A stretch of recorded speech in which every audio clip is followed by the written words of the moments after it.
Welcome to our video on how websites work. We'll run you down the basics without any need to get too technical on web servers and domain names, what they do for you, and also how to find out what you need to get started. Let's say, for example, you decide to open a bakery in the real world. First, you'd have to rent a space to house it, right? A website is no different, only you're not renting a space on the high street, you're renting a space on a server. There are loads of different services out there that can take care of this automatically, but here's a quick overview of what goes on behind the scenes. Now, bear with us, here comes a little bit of technical information. A server is a computer connected to the internet with software that allows it to store or host pieces of your website, the code, the images, the video clips, and pretty much anything else that actually makes up your website. It's called a server because it serves up the right content when requested. That is, when someone actually wants to view a page on your website.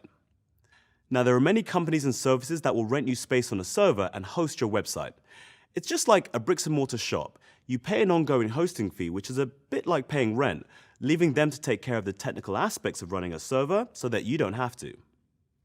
Every single server in the world has its own address. This is called an IP address, which is short for Internet Protocol.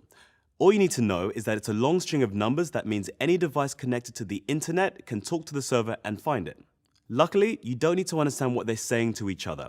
All you need to do is choose a nicer name to reference that numeric IP address.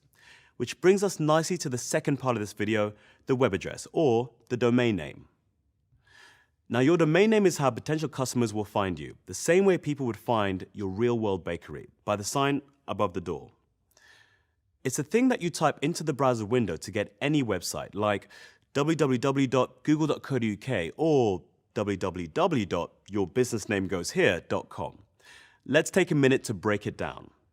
Everything after the www is actually what's known as the domain name. It's the part that actually lets people find your website, so it's pretty important. Any device that searches for this address, a tablet, a smartphone, or even a laptop, is communicating with the server. The server then sends that device all the correct pieces it needs to display the website, like images and code, so that whoever is on the other end of the device can actually view the pages. When someone types that web address into their browser, here's basically what happens. First, the browser figures out which server holds the content and then heads over to that server. The browser then says, hey, would you mind giving me all the elements that are needed to show this person this web page? The server then replies, sure, I'm sending along 5 images, 2 scripts, and a few additional files. The browser puts all of the pieces together so the person nicely sees your formatted web page.